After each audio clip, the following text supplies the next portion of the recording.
O'Reilly. You need parts? O'Reilly Auto Parts has parts. Need them fast? We've got fast. No matter what you need, we have thousands of professional parts people doing their part to make sure you have it. Product availability. Just one part that makes O'Reilly stand apart. The professional parts people. O'Reilly Auto Parts. You ever get that feeling the walls closing in, the concrete jungle suffocating you? You crave some wide open spaces, the chance to connect with nature, maybe in a spot all your own. Well, head over to land.com. They've got ranches, forests, mountains, streams, you name it. Search by acreage. You can search by location. You can search by the kind of hunting and fishing you're dreaming of. Land.com. It is where the adventure begins. There's nothing like snook hook sets at dawn or catching a tarpon in the moonlight. Find your next fishing trip made easy on fishingbooker.com and experience the magic of the Sunshine State or any other destination on your fishing bucket list. Book a blue water adventure in search of sailfish or go snapper fishing with the kids. With over 6,000 captains and trips to choose from, planning your next one just got a whole lot easier. Download the Fishing Booker app on the Google Play or App Store, or visit them online at fishingbooker.com to book your trip today.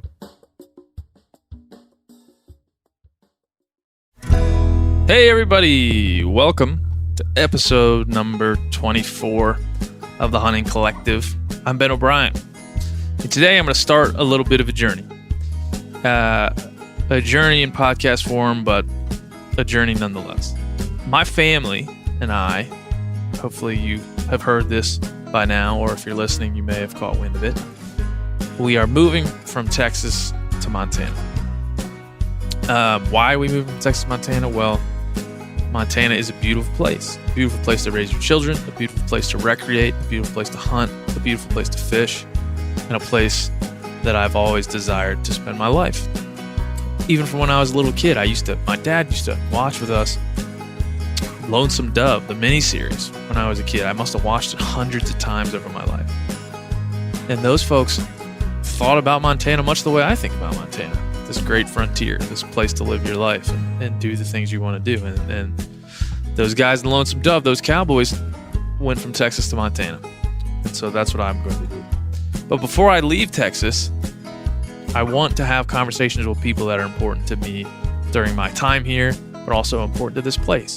Because this is a place where my son was born. This is a place where I was privileged enough to work for a company called Yeti Coolers. This is a place where I was privileged enough to grow and expand as a person. And that means more to me than this place will ever understand, or I will probably ever understand. So the next few podcasts will be in Texas. And they will be with people that I think speak to my time here, but also the state and its culture and its hunting way. And so hopefully you enjoy my victory lap. It's not a good term. My final lap in Texas, and get to explore some new people and places with me before we go. So without further ado, the first person on my list to talk to in this Texas final lap was Wyman Meinzer. Wyman Meinzer, if you don't know him, is an extraordinary human being. And he's extraordinary in many, many ways. His life and times are exceptional. He is a man of great faith in the outdoors. He is a man of great creativity. He's a man that is exceptional in what he can build and his photography and his hunting life. So what you're about to hear is Wyman Meinzer, legendary Texas coyote hunter, state photographer, and a man of many skills. So you're about to hear this man, a man that is very special to me. Hopefully you learn about his life, and in doing so, learn a little bit about his connection to Texas and my connection to him. So, without further ado, episode number 24, Wyman Meinzer.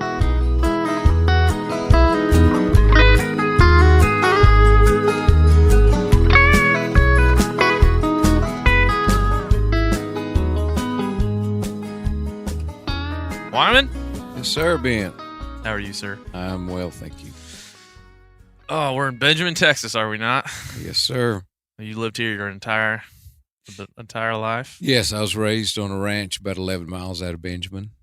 You don't have to tell your age, but Yeah. you've been here a while. 67 years old. I'll go ahead and be honest. Okay. I didn't want to pressure you into anything at all. Well, that's an impressive feat, given a lot of times today, guys my age don't stick around their home place very, very often. Yeah. I really didn't think that I would once I got out of college. Yeah. Went to Texas Tech University, but I came back and circumstances were such that I felt like this would be a good place to headquarter. Yeah. And it worked out. Yeah. In spades. Yeah. In spades. Well, I mean, might as well start at the very beginning. I mean, you grew up here with a brother and a sister, right? Right. You grew up on a ranch not far from here. Just tell me about growing up, and you call it the Big Empty. Well, the ranch that we were reared on is a 27,000 acre, which is not a big outfit in this part of the country, but it's decent size. Definitely good for a couple of boys to be raised on. My dad was a foreman there, and he was there for 30 years, and raised up as a cowboy, and learned to work cattle and break horses and the whole deal.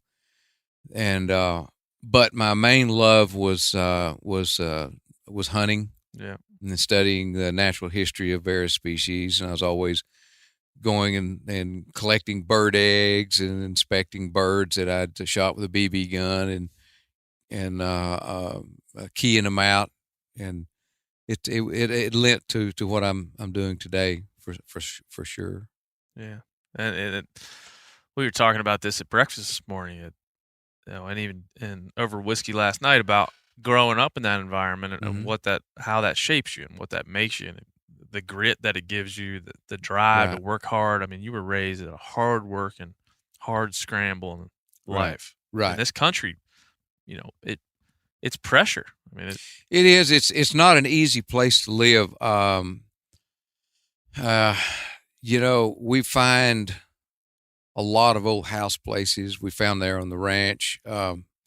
In the early 1900s, people really came in here in droves and, farmed, cut out a little parcel of land and tried to farm it.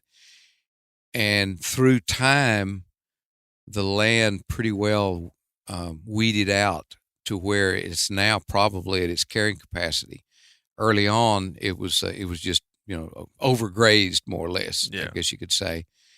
And so even today, though, it's hard because, it's just mostly big ranch country, and ranching practices have changed. You don't need as many people working on ranches. And so the town of Benjamin itself used to be a population of like 600. Now it's like 258. But that's basically what it should be. Yeah. And so my dad and mom were both raised in the Depression years, raised hard. My dad was in a large family where they parceled out the kids to other families where they could have enough to eat. My mom lived in dugouts and tents during the Depression. She has bad memories about it. Wow. But they were resilient people, and they taught my brother and I, especially my brother and I, my sister not so much, but taught us, how to be independent and to appreciate doing things for yourself. Yeah. And I appreciate that very much. And it's been good to me because so much of my life revolves around, doing things your own way and trying to figure things out and to make it work, make do. Yeah. Yeah. I mean, the early part of your story is very much just, the life most kids would dream about, right? I mean, roaming around this country on horseback. Roaming at will. Your parents did not, stay on you constantly, where are you going? It was just like, watch for rattlesnakes. That was the warning when we were kids. When you go outside, y'all watch for rattlesnakes. And if you got a half a mile from the house with your BB gun or your 22 and mother missed you, well, she'd start hollering. You could hear her a mile away. She had a shrill voice, and you knew it was time to come back home. But they just didn't keep a tight rein on you. You were allowed to go out and be yourself and explore and be creative and doing finding things to do. Yeah. And it was a good thing. Yeah. It's a good life. Well, I mean, you got a good power description. I mean, describe for people listening that have never been to this country. Of course, this is you call it north central Texas, Mhm. I would say. What this country looks like. I mean, the land, the animals, just the feeling of being here. Well, first off, weather-wise, we have some fairly cool, cold winters, very hot summers. So it's kind of one extreme to the other. Mm-hmm. We have thousands of acres, what they call the Badlands, the NOCO Badlands, Knox County Badlands. Mm-hmm. And it's just the old red beds, ancient red beds, apparently old riverbeds, because you'll find layers of gravel in the edges of the cliffs with a lot of mammoth bones. I've actually had paleontologists come out, and I'd show them these skeletons, and they say, yes, that's mammoth, that's camel, that's ancient horse bones. And then you have your deep soil sites where there's a lot of mesquite. The Badlands pretty well is dominated by juniper, mm-hmm. and then your deep soil sites are mesquite, and Tobosa grass, buffalo grass. We have white-tailed deer, a lot of wild feral hogs, a lot of coyotes, and quite a few bobcats. We don't have any foxes to speak of. They live more or less in town where they're protected from coyotes, because coyotes eat them like hot dogs. I thought you were going to say they hang out at the bars. They hang out in people's garages, up in the attics, because if they get out of town, the coyotes eat them. Yeah. And of course, we have in the wintertime, this is a central flyway, so we have a good population of snow geese, and the Canadians come through. Yeah. Not a lot of ducks. Back in the 60s, I've seen a transition in the waterfowl, the makeup of the waterfowl population. In the 60s, it was just the opposite. We had a lot of cranes, sandhill cranes, that stayed here through the winter. Tremendous, almost unimaginable numbers of greenheads, canvasbacks, and a few Canadian geese, and now it's just reversed. Yeah, we have a few cranes come in early, along with your teal and those little species, and then the cranes move on up to the Panhandle. Yeah, they go west, huh? Right, and then the ducks, we just don't have the duck numbers we did in the 60s. And I don't understand why, because we've got as much or more water. Yeah, but something to do with the flyway north. Probably, it may have. They've switched their flyway, their flight pattern. So. Yeah, I bet so. Well, I mean, that's a good description of this place, and I mean, it's shaped you in a lot of ways. I mean, it has. Like I say, growing up on the ranch and being raised as an independent person, and of course, when I went to Texas Tech, I studied wildlife biology. Yeah. And then whenever I left, instead of getting a job, I became a coyote hunter, professional coyote hunter, and living out on a pitchfork ranch in a half dugout. And there's where you really became independent, because you'd go into town once a week to get groceries, and basically you were your own man. I mean, there was nobody to ask questions to, nobody to talk to exchange ideas with. It was just you and the land. Yeah, I want to go through that specific, but I don't know if you've ever talked about, other than the time you told me the first time you saw a hippie on the Texas Tech campus. The first time you encountered a hippie who was having a deep conversation with some fire ants. Some red ants, some harvest ants. Yeah. So he was probably having a good talk with them. Apparently so. Their circumstance and his circumstance. Exactly. But you went to Texas Tech, and wildlife biology was the choice of trade. Right. Was that just because the intense connection you had to this place and the animals, yes, all those things, that's what drove you to that? And then yes, and the study of that kind of reaffirmed, right? And I knew there were no job opportunities. I was aware of that at the time, but I was determined to get a degree in wildlife biology. Wildlife. Well, back then they called it wildlife management, and but I could have been a cowboy. Heaven forbid. I love cowboys. I love that life way. I still cross paths with them, work with them in some of my photo shoots. I can speak their language. It's just that I've smelled enough horse sweat in my life. Yeah. It's just that I really loved working with wild creatures. That, and I actually aspired at one time to be a paleontologist. Oh. And found out that it took too much math. And so I'm not a mathematician, but I still have a great interest in paleontology. Yeah. Yeah.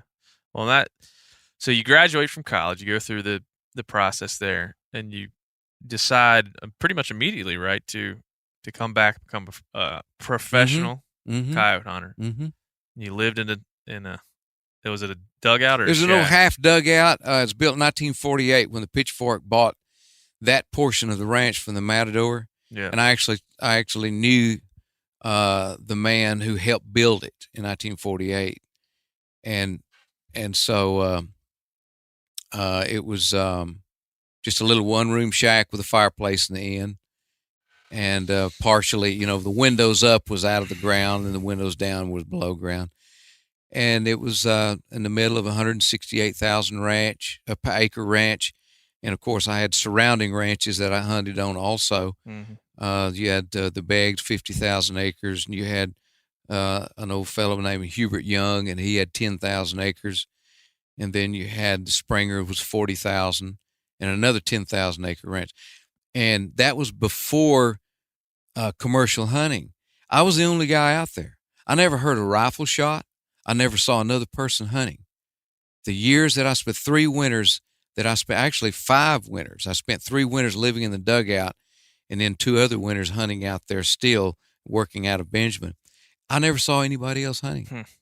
And it was like you step back into the 1800s and 19th century. Yeah. You're living in amazing. You're living in a one-room dugout. Yes. That was very much akin to when it was built in the 40s. Right. I've seen pictures. I mean, it was literally a one-room hole in the side of the hill. Exactly. And you get up every morning. You were running trap lines, weren't you, too? Running traps. Too. Mm-hmm. And just talk about the daily life, because I think we've talked a lot about this in this visit when we visited a bunch of times, but in this particular visit, a lot about how soft our life is right now. Yeah. How I'm trying to escape the softness of life by going out and hunting. Right. You came out of college and plunged into the headlong yeah. into the hardest life imaginable. It was, of course, I didn't go on a dog pull sled or anything like that. I had my 4-wheel drive pickup. But every morning it was a ritual. Every day I took out, when I moved in, I took 5,000 rounds of .22 ammunition and a couple of hundred rounds of high-powered rifle to shoot my coyotes with. My .22 I used to dispatch animals and traps in practice. Mm-hmm. And, of course, my food stuff. And then in the mornings I would get up before daylight, eat breakfast, fix my lunch, same lunch every day, a summer sausage sandwich, canteen of water, and a peanut patty candy bar that I would not eat a piece of it until I caught an animal. When I caught a coyote, I would break a piece off to reward myself. And all day I went along the trap line like 50, 60 miles. And then when I got back to cabin in the evening, I skinned, stretched, and if I had enough time, I would practice shooting with my Winchester Model 94 .22. And then I'd cut my firewood, draw my water for that night for either a bath, only took 1 bath a week, or washing dishes. And then I would finish dinner, wash the dishes, write in my journal, sit in front of the fire, and then go to bed. Every night, 7 days a week, 30 days a month, all winter long. That was a life. And it was great. I loved it. Yeah. I loved it. First winter was fabulous. Second winter got a little tougher. Third winter was real tough because I'd become a little bit more social, and living down there, you were pretty I restricted. was gonna say you're a young man at this point. Right. I needed to see somebody. Yeah. And so every once in a while, a cowboy would come by, and I'd say hi to him, be able to talk to him. But other than that, I'd go a day or 2 days without saying anything. And that kind of got to you after a while. Yeah, I imagine it would. So you're killing coyotes, bobcats. You're earning money Right. from the pelts. Right. So you were how many coyotes a month? How many coyotes a season? And how many bobcats? How much money would you make? Per Well, pelt? we didn't. Our coyotes here in Texas weren't worth that much. They were $15 a piece. But I needed to make I needed to catch 4 animal units a day.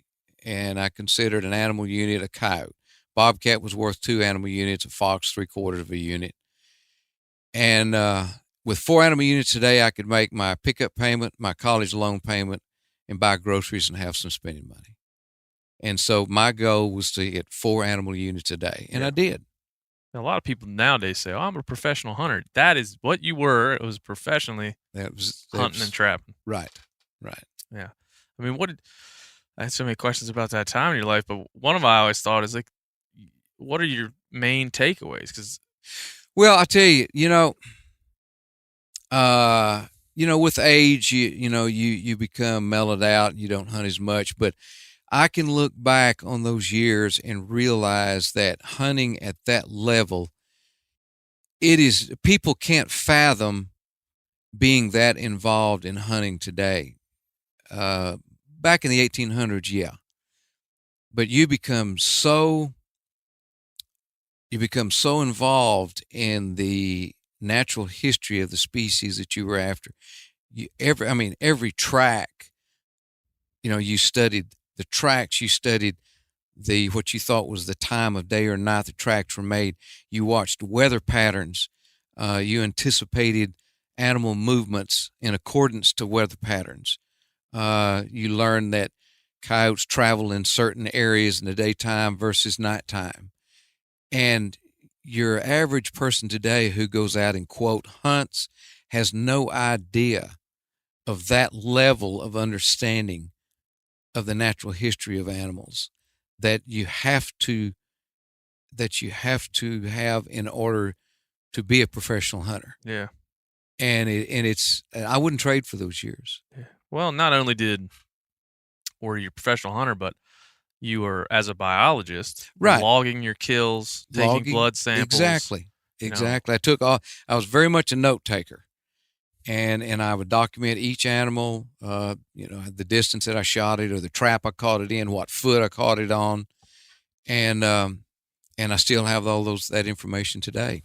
Yeah. From all the way back. How many coyotes in the journals now?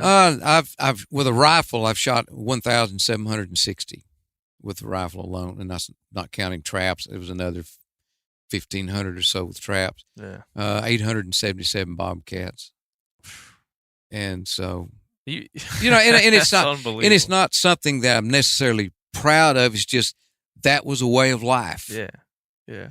And as like I say, as an older person, I don't hunt like I used to.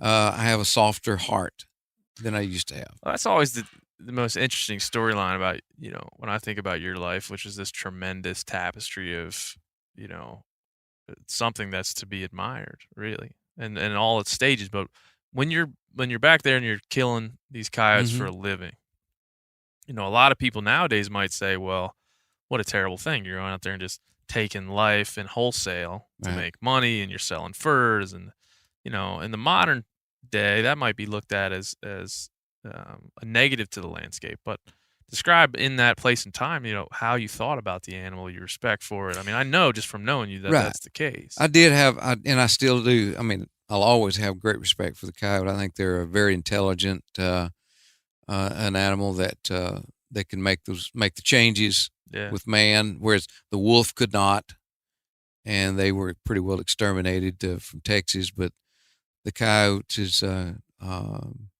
very adaptive, and very sharp. And so early on, one of the reasons that I started taking notes was that I just wanted to learn more about them. And so the earliest notes came whenever I was in like a sophomore at Tech, and I wanted to become a better coyote hunter. And so I thought, well, I'm going to have to understand the feeding habits of coyotes. So I conducted a full year of research on my own by collecting stomach samples, fecal samples, and documenting the areas, separating them by vegetation, topographical, geological features.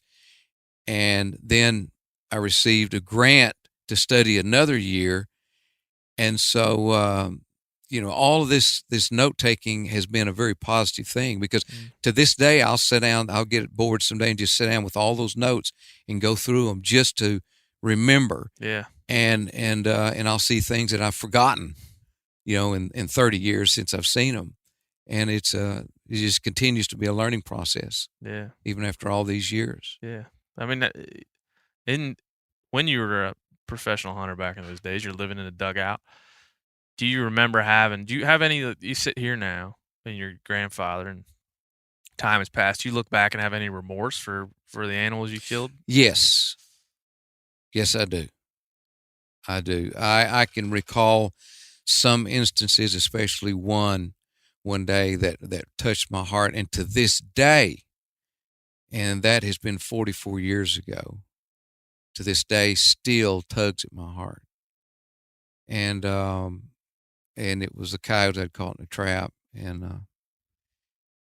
I don't know, that coyote, he just sat there and just looked at me. Didn't try to fight. And then whenever I dispatched it, there was a look of helplessness that it knew it was going down, and I sat down in my pickup and cried. After all those animals I'd taken, that particular animal made me sit down in my pickup and cry. And to this day, I still think about it, and it tugs at my heart. And another one in particular is one of the first really neat photographs I'd taken, because at that time I was working on my photography. I remember I caught him in the J2 pasture on the Pitchfork, real rough country, just savagely rough country. And it was at the dead end of an old bulldozer road, and I caught this big male coyote. And I mean, he stood up and fought me like a lion. I mean, I got out of the pickup, and he was snarling. He was caught up in a number 4 Newhouse trap, no way of getting out. And I had the greatest respect for that animal. And I pulled the camera out and took a photograph of him. And I mean, he's got his teeth bared, and he's just saying, I know this is it, bring it on. And I still think of that animal, and that bravery that he showed in the face of death. That picture was selected by Texas Monthly as one of their greatest pictures of 25 years that they had published that magazine. Wow. Yeah. I mean, that's a great. I find myself, I got a lot of years to live, hopefully a lot of years to hunt, but I find myself examining that relationship with the animals that you kill. Right. I mean, because you say you kill thousands, right, upon thousands of these animals, but it doesn't mean that you don't have an emotional connection to them. Right. Today and then, like I said, it was just your way of life. It was a way of life. It's what you did. It was a way of life, and I was enjoying just being a part of the land. Yeah. Every day, the sun sets, the sun rises, the weather changes. All of those things still have an impact on me today. I still refer back to those years and what I learned in animal movements, animal patterns. Like I can say, like for instance, a couple of days ago, I saw a rattlesnake crawling. Anytime that I start seeing an immediate an increase in animal movement, when I'm walking in the mornings, you'll start seeing various creatures' tracks suddenly appear, and I'll tell Sylinda, my wife, we got weather coming. And I learned that from those years as a professional hunter, because I studied, I lived and breathed those habits and those weather changes and how they affected animals' behavior. And it still serves me today. Yeah. That's amazing. You don't become an animal yourself. You're out there. Sort of. Yeah, not speaking for some days, and I'm sure it can feel like that. You get in your own head. Yeah, you get in your own head big time. You better like yourself, is all I can say. You better like to hear You from better yourself. you better enjoy, just, appreciate you being you, because you're going to learn yourself. When you were doing that, did you think, hey, look, 40 years from now, I'm going to look back and these are going to be the golden years? Do you think, man, I'm a crazy son of a bitch for doing this? I mean, was there a self-realization at any point during those years? I realized that the days would end. And I remember drawing on the wall, and it's been covered up since then. It was the last few days of that first winter. That first winter was the golden winter. That was the best, because I'd been seemingly all my life in school. As most guys that go to college realize, you go from in my days, first grade to college. Yep. And there's no break. And it's like I'd been going to school forever, and I was sick of it. And, man, going out and being on your own, and, of course, immersing yourself in the land with a rifle. I always loved to hunt. Wasn't that big of a fisherman, but I loved to hunt. And I love just big, wide open country with lots of elbow room. And I realized something told me that first winter at the end that my days were limited. This freedom would someday end. This level of freedom. I'm free and happy today. I'm doing what I want to do. But back then, man, it was really indescribable. Yeah. And I drew on the door, on the closet door, and I had a little tiny closet in the corner in that dugout, half dugout. And I drew a coyote in a trap. And in the distance were these two prominent hills called Double Mountains. They've been mentioned in Ronald McKenzie's books on his fight with the Indians, Comanches in the 1870s. They've been landmarked for probably 10,000 years. But I could see them in the distance from my trap line. And I drew those hills, and I drew this coyote in a trap and drag marks leading up to where he'd been caught up and couldn't go any further. And I wrote beneath it something to the effect of, to this end, let's see, what was it? I too shall to realize this end, meaning that this grand life of freedom will someday be over. And it got painted over a few years ago, and it just makes me sick. I'm thinking about going back out there and trying to redraw it on Yeah. Did you ever get a photo of it, or just? I did not. No. I did not. Oh, yeah, I mean that. It was, to this end I too shall pass. To this end I too shall pass. And it was a coyote in a trap, and knowing that the end was near, and seeing that great land of those hills in the distance, and knowing the freedom, and it would be over. And that's the way I felt at the end of that first winter. And it was true. I've never been able to feel that kind of magic again. I've had great life, wonderful life of traveling and seeing the land and going on ranches where nobody else hardly ever goes, but with a camera in hand. But there's always that restriction now that I didn't have back then. I was young, totally, completely healthy, lots of ammunition, and more land that I knew what to do with. Yeah. And I've never known that since. And, of course, now with commercial hunting taking over, that land doesn't exist anymore. Yeah. It's gone. Yeah. I can still go to that cabin, and I'm welcome to. The rancher says, hey, go out there and do whatever you want to do. You know, you're part of this ranch as well. You're part of the history. But all that country is leased. And so I go down there and I work on the cabin. I'll pop open a beer, eat some deer sausage, sit down on the porch, and remember. And then I'll leave. Yeah. I mean, that isn't every person in some way chasing that sense of freedom? Like, not everybody knows exactly how they're going to get to it. Believe me, whenever I give presentations and I talk about, I have one presentation that I give quite often, and it's called The Evolution of a Texas Photographer.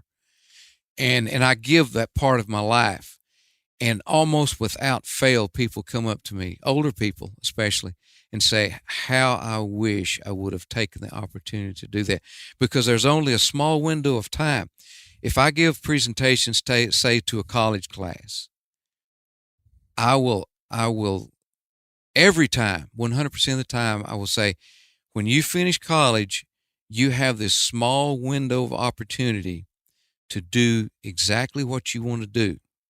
And I said, when you let that window pass, it's over. You become that in that established line of life, in that so-called rut, and it's hard to turn back. I said, so if you have any kind of a dream, some heartfelt message that you want to go try out for a year, do it.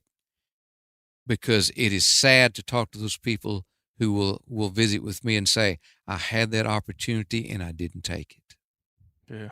O'Reilly Auto Parts are in the business of keeping your car on the road. O'Reilly Auto Parts offer friendly, helpful service and the parts knowledge you need for all your maintenance and repairs. If you're confused about what part you need, like what wipers are going to be the best, what replacement headlights are going to be the best, go into O'Reilly and talk to the people that work there, because they're great and they're super friendly, and they'll get you squared away where you walk out knowing you got the right thing. They've got thousands of parts and accessories in stock, either in-store or online, so you never have to worry if you're in a jam. Do you need your windshield wipers replaced? You need a brake light fixed? You need some quick service? They'll help you find the right part or point you to the nearest local repair shop for help. The professional parts people at O'Reilly Auto Parts are your one-stop shop for all things auto do-it-yourself, and you can find what you need in-store or online. Stop by O'Reilly Auto Parts today or visit us at O'ReillyAuto.com/MeatEater. That's O'ReillyAuto.com/MeatEater. You ever get that feeling you're stuck inside staring at screens and a primal urge kicks in? You crave wide open spaces, fresh air, the chance to connect with the land. Well, maybe it's time to find your own piece of the wild, but searching for property can be a maze. That's where Land.com comes in. They got millions of listings across the country, from mountain ranches to hidden fishing holes. Their search tools are like a seasoned guide helping you narrow down what you want.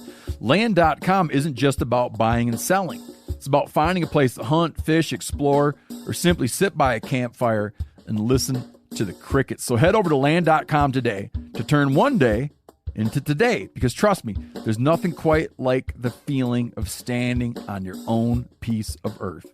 There's nothing like snook hook sets at dawn or catching a tarpon in the moonlight.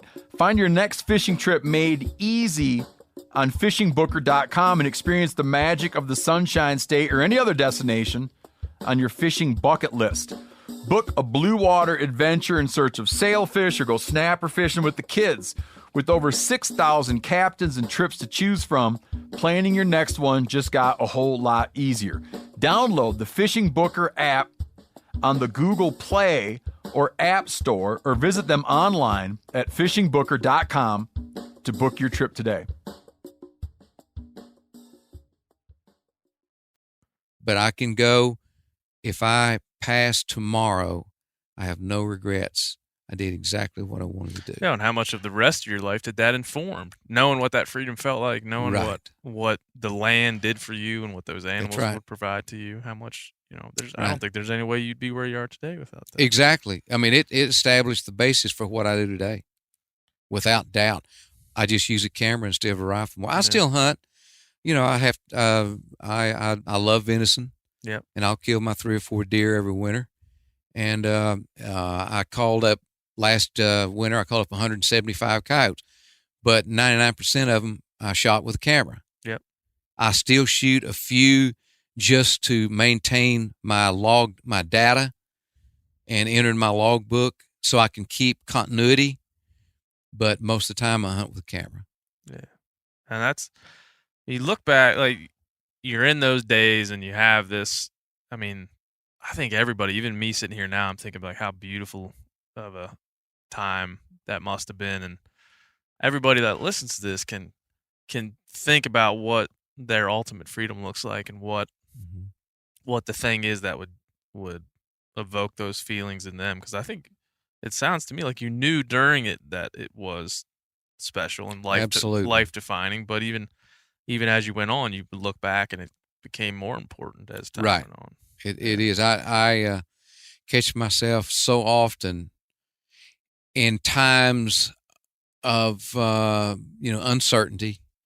I will just sit down and I remember those years. Yeah. Perspective. I mean, is that just what it gave you? Right. It gave me perspective, and it gives me solace today because I revisit and almost become, go back to that time, and just, even if it's for an hour or so of sitting and reminiscing, I'm happy again. Yeah. And I feel that freedom. And I can pick up that same Model 94 Winchester 22 and I shoot it, and it feels just like it did whenever I was just burning that 5,000 rounds practicing in 1974, 75, 76. You burn out a lot of barrels shooting like that? I burned out 3 243 barrels in that rifle that I had. At the time, I was too poor to own anything else but a 243. That was not a good fur rifle. Yeah. I learned how to be a real good seamstress, or a seamster. I could sew very well. Sew holes up. And so I burned out 3 rifles in I burned out 3 barrels of a 243. Yeah. Well, I mean, so moving on to the next portion of your life, I heard tell from some people that you were a wild man for some time. And that actually sourced from those years of doing that type of thing. Of course, I became a pilot, and I would fly for ranchers looking for cattle, and you'd fly much like a bush pilot, low, slow all the time, and I would do things in a plane, and all these things combined. Sort of, there's guys today that I won't see for months, but when they see me, they say, "Hey, wild man, what's going on?" And I go, "Well, I'm just living, Well, in that Yeti film, there's some I can't remember who said it, but somebody said, my mama said, don't be hanging out with that wild man. That was Mike Gibson. He said my daddy didn't like me hanging out with him because I, even as a teenager, I pretty well danced to my own drummer. Yeah, and his father was pretty established. In this is the way life should be, A, B, C, D. And I wasn't following that. I was jumping from A to E. And he didn't want his son going A to E. And so it was all the steps. Yeah. So that time in your life, you were just doing random. You were still hunting, obviously. And when was it? This post, when you got out of being a professional hunter trapper, moved out of the dugout. Right. Just describe that next portion of your life. Well, I was married in 1978 when I was just essentially 28 years old. I got married first time. Hopefully, my Sylinda will be my last one. I don't think Sylinda will let you go. She's not gonna let me go. No, I'll get beat up if I try to go anywhere. But yeah, it sounds like a bad idea. Yeah. But I continued hunting and trapping, but I was also working on my photography. I in 1976, I was thinking that I would probably like to do some editorial photography. And so I started submitting to magazines and got them kicked back, and started realizing what I needed to do and the level of excellence that I needed to achieve in order to be considered a viable photographer and for people to be dependent on magazines. And so I finally broke in 1978, and the more I photographed, the less I hunted. And there was a period in the 1990s that my logbooks were pretty thin, because I had my 2 sons at the time, and I was really pushing the envelope, traveling a whole lot. I look back at my calendars, and I don't know how I did it. I don't know how I stood it, because I was going all the time, book signings, doing radio, TV interviews in San Antonio, Houston, Austin, Amarillo, just all around. And then traveling all over the state and shooting for various book projects. And then I began to realize I missed my hunting. And so now I try to balance it out a little bit, although photography does take the heavier load. Yeah. I think we skipped over a story I wanted to make sure we covered. Now, you had a little plane crash one time. Yeah. I don't want to skip over that, but that story. It's a gem. Yeah. Well, I was looking for cattle. My brother had leased some land, or actually he owned some land, and he had a couple of heifers missing. And so he asked me if I would take a plane and go over and look for them. And I was flying low and slow over the brush, and decided finally that I couldn't get them located. They must have gotten out onto another ranch. And so I'd climbed out to about 150 feet, and I was banking and headed back to the airport, and my engine just died. It was just like silence. And I remembered so vividly thinking, this didn't happen. I cannot get this engine started. I mean, I'm too low. Besides that, you had to prop the plane off. Yeah. And so instantly I went into survival mode. My flight instructor was an old B-24 pilot from World War II, and he pounded into my head, airspeed, airspeed, airspeed. Airspeed equates to life. And so I nosed it over, and I started looking for a place to land. And I knew it was going to be bad, but I can still remember vividly the whistling of wind, that sound of silence except for the wind, and me frantically thinking, how can I get out of this alive? And to the left was where I wanted to land, into the wind, but there were 2 barbed wire fences, and I could tell by my rate of descent that I was going to take these 2 fences out. In front of me was a wall of mesquites, and I didn't want to drive a mesquite tree through my chest. And to the right of me, downwind, which is where I didn't want to go because I'd be building airspeed, was a hilltop that had been freshly deep broke, what they call big oxed, which you have clods, that weigh 50 pounds, 60 pounds. And I knew that was going to be a rough run, but I chose that. And so I banked it over very steep, built up my airspeed, did a 90-degree bank, and as I leveled out, I was about 10 feet above the ground. And my big battle plan was to just pull the nose up as high as I could and belly flop in, but I was really moving pretty quickly, ground speed, with a tailwind. And all I remember was a bang. And the next thing I remember, I was hanging upside down. The plane had cartwheeled. And I could hear gas spewing as it run onto the engine. And I thought, I got to get out of here. I'm going to burn up. So I grabbed my shoulder harness and clicked it loose, fell out against the roof of the plane, rolled out on the wing, and I took off running. Plane didn't burn. But that was a very memorable experience.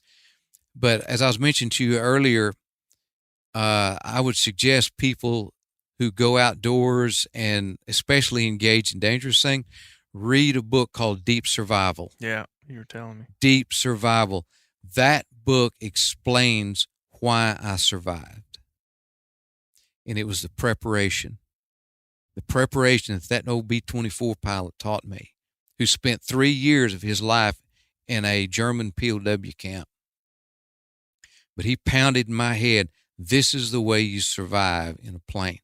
Whether you're hunting, whether you're mountain climbing, whether you're flying, whether you're skinning a deer, preparation and the ability to change at a moment's notice, not stick to the battle plan, go, I got to go A, B, C, D. I can go from A to E in order to survive. And that's what kept me alive. Well, and you said you're describing all these options. Well, I'm sure that wasn't 10 minutes you had to just float it was around in seconds. You're talking about seconds. Boom, boom, boom. You had to make that decision. Absolutely. And didn't you just walk out to the road, hitchhike, and go home? I walked out to the highway and hitchhiked, and a cowboy picked me up who knew me and said, do you have a flat? And I said, no, I had a plane crash. And I thought he nearly ran off the road. He looked at me and go, you okay? I said, yeah, I just need to go home. I'll get back to that plane whenever. I'll get back to that plane one of these days. I want to also talk about when you became a father, right? Yes. I mean, you had a marriage dissolve, which happens to many, many people, but becoming a father of your 2 boys, like how old were you when that happened? How old were you when they were born? I was, 83. I was 30. 30. No, wait a minute. See, 83. Yeah, I was 33. I was 33 when I had my first son, and 34 with my second. Yeah, which is similar to my age, and hopefully my wife thinks that's the child output she would like to have. She told me, she told me on the before I came up here, she said, what do you think about having 4 boys? I said, well, we got 1. Yeah. let's go one at a time. Exactly. Blessing. That was the greatest blessing of my life. Yeah. Having those two boys. I've told so many people that young people who, and I was one of them, who go, I'm not going to have any children. I think that I know what love is. You do not know, and as you know, you do not know the definition of love until you hear that little child cry when he's born. That's when you know this is what love is all about. And I raised my boys like my parents raised me, with a loose rein, taught them how to trap. Didn't really want them to go into cowboying so much, and they didn't. They did for a while. They didn't go to college. They didn't want to go to college, and I respected that. I realize now that not everybody needs to go to college to be wildly successful, because both my boys are very successful. Very much so, yeah. And it's just a work ethic. The one thing that I was able to teach them is a work ethic. Those boys started early, very early working. And I when their mother left, I told them that we were going to have to stick together. They had a job to do. I was going to be on the road, and we needed to be a team. And they rose to the occasion. Yeah. I mean, that was most of their lives. You raised them by yourself. It's not most. They were like 13 and 14, something like that. Okay, whenever, a little older than I thought. Yeah, that was a tough time. That was tough. That was tough. Of course, there was the stigma of the divorce. I didn't like that. But I realized in the long run later that it was the best thing, because nobody wants to get a divorce. That's hard, especially with children. I have apologized to my boys numerous times, wishing that they had not had to see what they saw, the arguments, the strife, the stress. And their response was very mature. They said, "Dad, we understood. Y'all just weren't meant for each other." And I thank God that they look at it like that, and they realize that we weren't. But I am thankful too that she and I were married, because I have my boys. Yeah.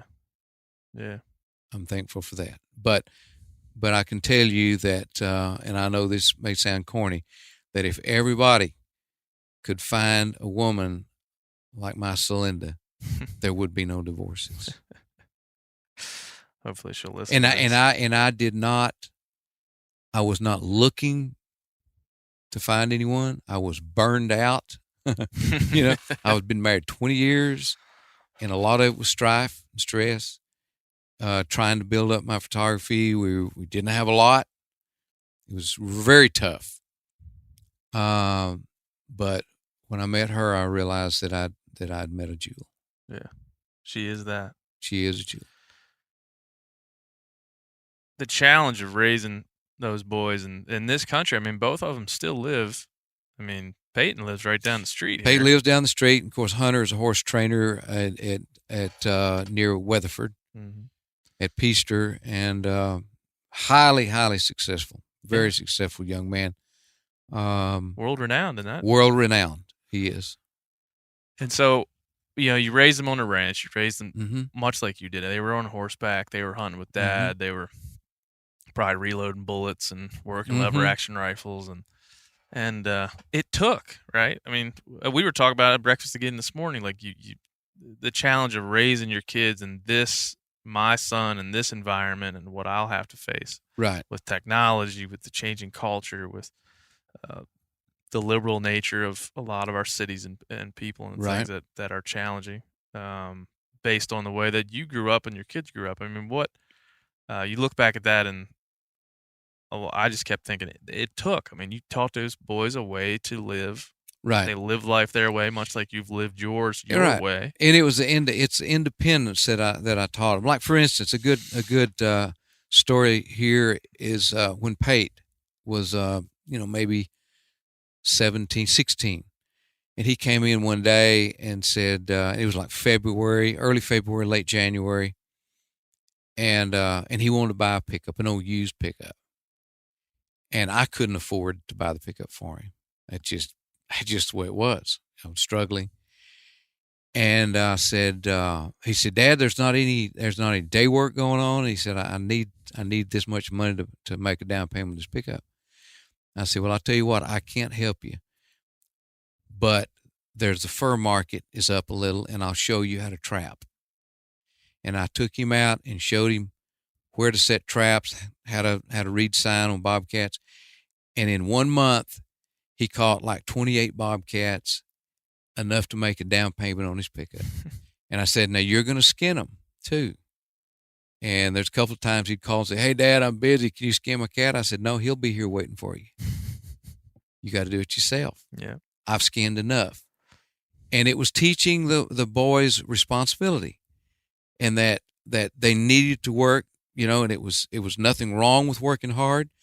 It was nothing wrong with sacrificing and taking that extra time when you got in. Although you retired, you still had a job to do before you turned in for the night. And it was a positive thing all the way around. It was good for them in the long haul as men today, and who they are, and their productivity and the respect that they command with other people. Yeah. Everybody knows them and respects them. I mean, we've all got an enemy here and there, but by and large. Yeah, I found that traveling around, that the unique nature of somebody that's raised in that environment. Mm-hmm. I had another guy named Fred Eichler on the podcast some months ago. I was out turkey hunting his place in Colorado. He lives on a ranch. His kids grow up much like yours did. And his son, I think, is probably 13 or 14, maybe a little younger than that even. But the young man walks right up to you, shakes your hand, looks you square dead nuts in the eye. Right. And says, it's a pleasure to meet you. And sure, he means it. Right. He's 11 years old. Right. And that struck me as, his father and his parents, but his environment mm-hmm. is that you get up in the morning, chores, chickens, goats, run, horseback. Right. This, that. Right. And that always struck me. And, and Pate today, of course, Hunter and Alicia don't have children yet, but Pate has 3, and 2 of the daughter and the son, 11 and 10, I believe, they have their chores every day. It's clean out the horse stalls, feed the dogs, water the horses. Every day they have these chores. And I was asking Tristan, the little boy, the other day when I took him out hunting, I asked him if he liked his chores, doing his chores. He said, "Oh, not really." And I said, "But those chores are good for you. They're teaching you a lesson." Everybody, I said, when Pappy, that's me, and Uncle Rick, that's my brother, when we were little and your age, we had our chores. We gathered eggs, we cleaned out the barn, we cleaned out the chicken pen, and it was good for us. And this is good for you. Yeah. And it's unfortunate that more parents don't expect that out of their children. They try to insulate their children from that, and that's wrong. I'm sorry, that's wrong.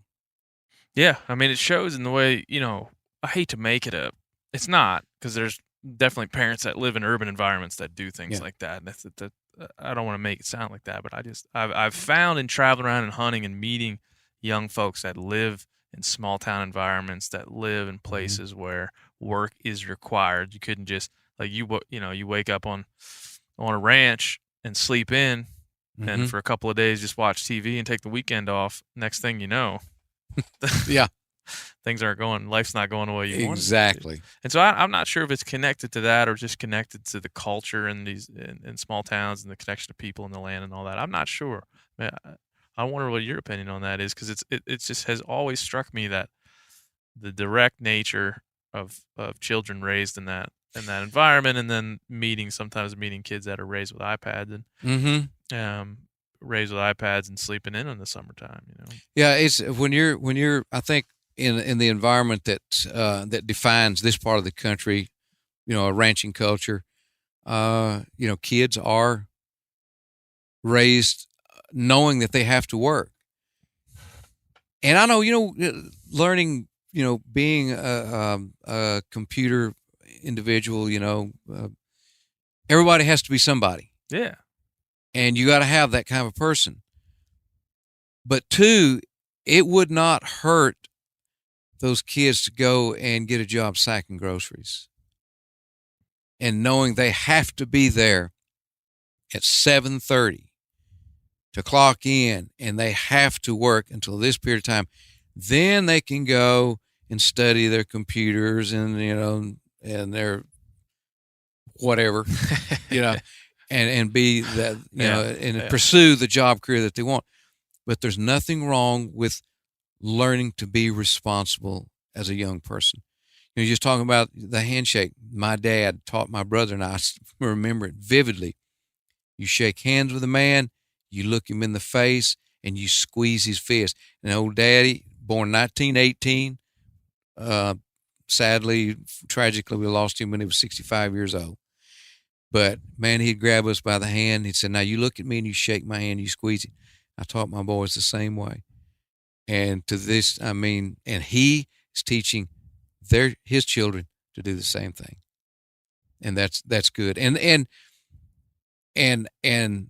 Pate's son, even though Pate is a man of the land, like I was raised and my brother was raised, and Hunter, he's more, he dips in and out. He lives close to Dallas, and he can deal with both. But Pate is, he trains horses, but he has a hunting service. He trains dogs, and he's more of your from the man of the land. Yeah. Man of the land. That's a good way to describe but it. His son wants to be like a marine biologist. Brilliant young man, into making model airplanes and studying aerodynamics. It takes my college books that I give, parasitology and comparative anatomy, and those are the books he likes to read at 11 years of age. And I stress to him, if this is what you want to do it, but do your chores. Yeah. Do your chores, because you will take those values, that work ethic, into whatever field that you choose, whether it's computer science, whether it's marine biology, whether it's being a math teacher, or whether it's being a pilot. You're going to take those work ethics and apply it. Yeah, it's discipline, right? Discipline. That seems to be, every once in a while I'll wake up in the morning and think, man, I could sleep in. Uh-huh. Man, my kid was up all night, or I was up doing this, or I worked late. I'll sleep in. Then I think about discipline. Like if you do things when you'd rather not do them, that's the definition of success at some level. That's it. That's it. And when I give this presentation of evolution of a photographer, I talk about being raised on a ranch, being required to do a job, and how it could have been so easy for me once I got out of college and moved out there to that dugout. I could have slept in. I could have went, man, it's cold outside and its fire is going and so comfortable. But no, I knew that I had to get up, and I had 50 or 60 miles of rough country to cover. I knew that I needed to have 4 animal units a day, because I had a college loan payment to go. I had pickup payments. I had groceries to buy, and I needed a little extra, folding cash. Yeah. But it was what I learned when I was a young kid. Yeah. It strikes me as, how many days in your life have you worked for someone else? I've never had a steady job. Yeah. It's always been a part-time. That's strange. I worked for the forest department once, from September 1st to November 1st in 1975. So it's a long tenure. A long tenure in Santa Fe, New Mexico, and in Las Vegas, New Mexico, and came back and we hit the trap line again. And then I worked as a crop adjuster during the summer. Whenever I was in college, I worked in the summertime for the highway department, and in the afternoons after I got off work, I welded to make extra money so I wouldn't have to float alone. I didn't get to have to float alone for college until I was to my last semester and as a senior. But I would hold down 2 jobs in the summer, and so I could study and go to school and not have to work in the wintertime. Yeah. And then I'd work on weekends. I'd come home and work. And when the furs got up in 73, I came home and hunted on weekends because I could make more trapping and hunting coyotes than working cattle. See, that gets me now because, people work in these corporations, right? I mean, you get to be working for somebody else. They don't know the freedom and the discipline it takes to be like, I can't. I got to be at work at 8 o'clock and my boss is happy. Well, you get up in the morning at 7 o'clock and start working. Your boss is yourself. Yeah. And I don't think you've really ever known anything else. And you have great years and you have terrible years. Yeah. That's just working for yourself. The great years are wonderful. The terrible years, they're hungry. Yeah. And you have to do without. But yeah, if some people think, well, you're past that. Well, you're not.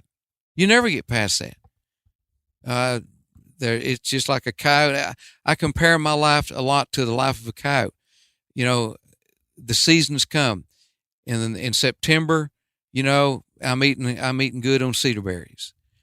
January comes, and I'm eating the last of the cedar berries, and things are getting tough, and things don't get good till the loteberry crop comes on in April, and I'm eating good, and then I go to grasshoppers, mesquite beans, and cactus apples. There are hard times and there's good times. Yeah, and so you just learn to deal with it. Yeah, well, that's it. Your life's not defined by either one of those things. Right. Your life's defined by your discipline throughout discipline the whole and the happiness with what you're doing. Yeah. If you're satisfied and you go home at night and go to bed and you feel good about the day, you've done well. Yeah. Yeah. Well, I mean, one of the things you've been most successful at is photography, right? You've talked about it a little bit. So you decided after college and after your time as a hunter, professionally so, that you wanted to start dabbling around with a camera and figuring it out. And this is in the 70s or 80s? 70s, whenever I started aspiring. And then it was like 1978 is when I first got published in I remember, both in Parks and Wildlife and National Wildlife, about the same month. It might have been a month apart. And, of course, once, as you well know, once you get published, it's like, I love this. I really want to do more of this. And then in 1981, actually 1980, I broke into Field and Stream. 81 was that transitional year when I had three national covers in 1 month. And I realized then that I stood a chance. But I was still holding down another job in the summertime, photographing in the winter. And I remember vividly in 1985, I was driving a diesel truck in the summer for a friend of mine, and I received a letter from Lionel Atwell at Sports Afield. And he said, "You've been chosen as one of 5 America's new photographers, kind of the photography of the future, and that we want to write a story, devote a magazine issue to you guys." And I realized then, you know what? I may have something going on here. And he wrote that piece. I still have it today. The New Breed. They call it The New Breed. And then published my first book in 93, Roadrunners, which was an immediate success. The images were published all over the world. I did a 10-page spread for Smithsonian Magazine. Did a big spread for Korea Geo, German magazine, French magazines. And then I received an award for that magazine. I forgot what it was, out of San Antonio. And then things started popping. Things started rolling. I got 1987. I was voted as outstanding alum at Tech. I was not a great student. I'll admit that. And I questioned why I was given that, and they said it's not what you did when you were in school; it's what you accomplished when you were out of school. Yeah. And so then in 95, I got the distinguished alum at Tech. 97, the state photographer of Texas from George W. Bush, the governor then, 75th of the legislature. And then things just started going. Most recently in February of 2018, Field and Stream named me as one of 10 American outdoor legends because of my predator hunting. I also in April received the Living Legacy Award from it's a foundation out of Corpus Christi. It's a big deal. I didn't know it was such a big deal until I went, and it was like, this is big. There's only 3 people before me that received it. Wow. And all of them artists. And what it is, it's art inspiring others to be interested in conservation, the art that you produce. Yeah. And that was the reason the other 3 guys. Well, I mean, you take that all back, all the things that you've achieved in even the later years, but those first covers and all that stuff. Yeah. And prior to that was just a stack of rejection letters. Oh, yeah. And I still have them. I still have them and read them. Yeah, I still read them. Yeah. And I don't submit that much anymore. It's mostly I do books.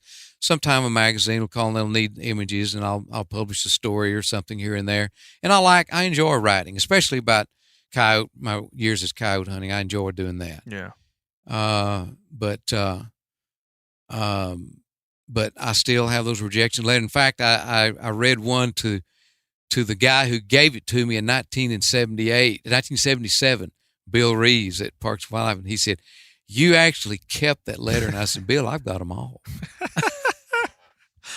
Yeah, I mean, did you think about those rejections, and then it'd be interesting to hear, because I know you talk about it in one of your presentations about you never knew there was a state photographer of Texas, but right. You just worked and you worked and you worked and you worked, and then all of a sudden somebody said, "You are that," and you're like, "Well, that's nice." That's another lesson that I try to instill in people whenever I give a presentation, is that if you love what you do, if you work from the heart, if it comes from the soul, then the good things will happen. But don't set in the beginning. Don't say, "Well, I want to be this, I want to be that." Just work and love what you do. Yeah. And if it was meant to be, those other things will come. Yeah. Those accolades, whatever is out there, they will come about. Well, like you said, there's certainly struggles in your career as a photographer. Yeah, constantly. You know, where you have 2 kids and you're trying to make ends meet, and right. You got a stack of rejection letters, and you know, right. What do? Do you quit? Do you go get a 9 to 5? And sometimes you'd think about it. You go, there must be an easier way. And then you think, geez, I don't want to live like that. I want to continue being free, being able to roam over this old hard-ass country here in the rolling plains of Texas called the Big Empty, and mix with the cowboys, go out here on these big canyons early in the morning and watch the fog rise from the canyon floor.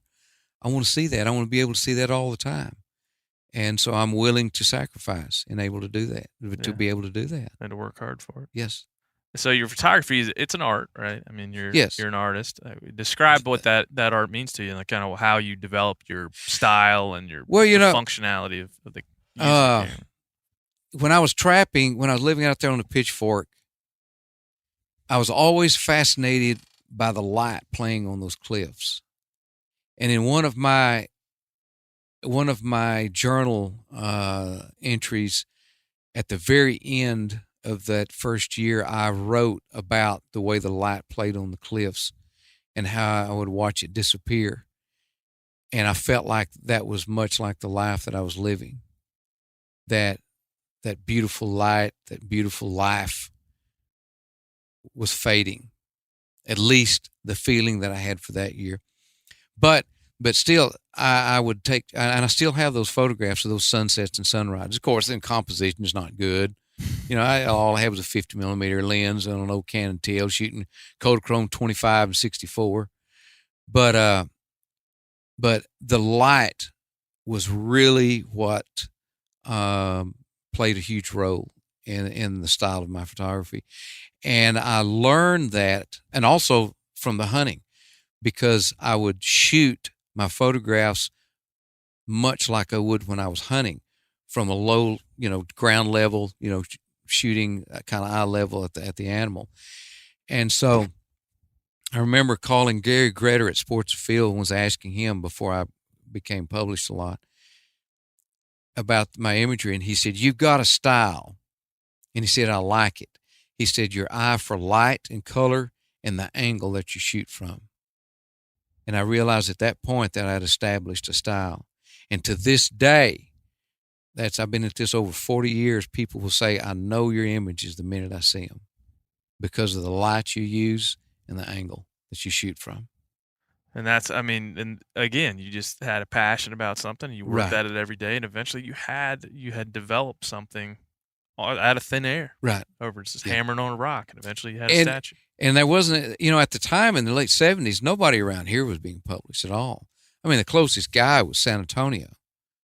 And then the next guy was in Alice, Texas, Jerry Smith, hell of a photographer.